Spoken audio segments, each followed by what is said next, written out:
Hello बच्चों, let's read the question. The question here says that given below is an imaginary pyramid of numbers. What could be one of the possibilities about certain organism at some of the different levels? तो यहाँ हमें एक imaginary pyramid of number दिए हुए हैं. इसको हम analyse करके ये बताएंगे कि इस चार ऑप्शंस में से करेक्ट क्या है.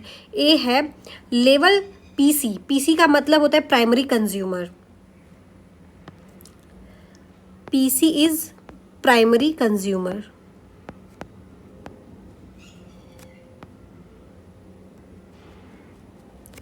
PP is primary producer.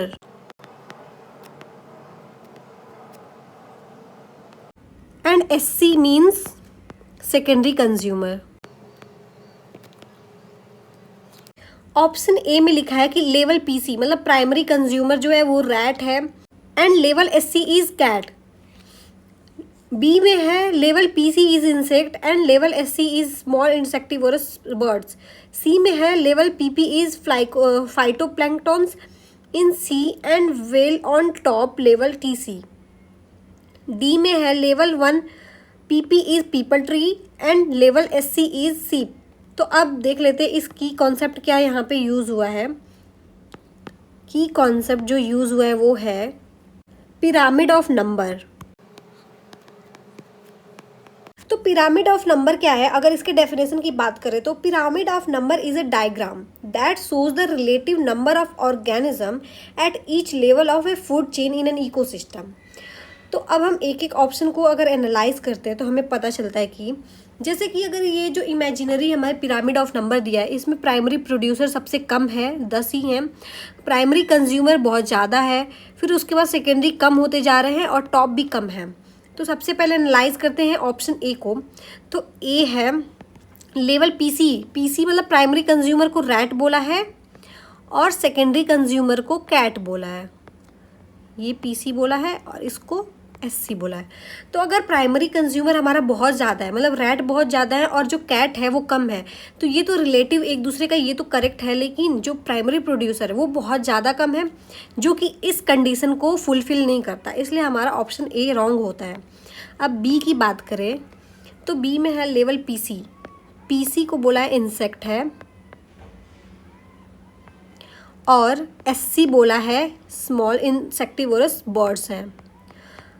तो ये ऑप्शन तो हमारा करेक्ट हो सकता है क्योंकि जो पीसी है प्राइमरी कंज्यूमर वो 500 यहाँ पे है और सेकेंडरी कंज्यूमर 50 है.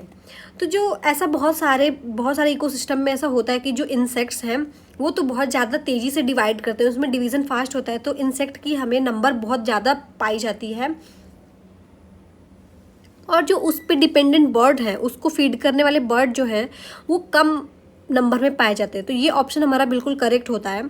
अब सी को डिस्कस कर ले तो जो सी है वो है कि पीपी को बोल रहा है ये फाइटोप्लैंक्टन.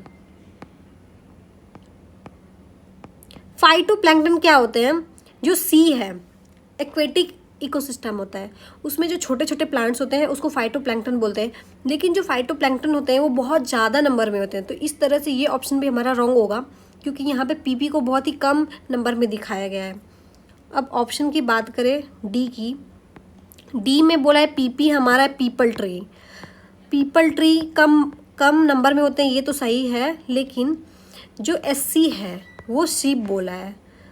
तो एससी जो है वो सीप इतने भी कम अमाउंट में नहीं होते हैं. यहाँ पे एससी 10 दिखाया है और पीपल ट्री भी 10 दिखाया है, तो इतना कम अमाउंट में दोनों एक इक्वल अमाउंट में नहीं प्रेजेंट होता है, इक्वल नंबर में नहीं होता है, तो इसलिए ये ऑप्शन भी रॉन्ग होता है. So our correct option is option B. That's it for the question. Hope you understood it well. Best of luck.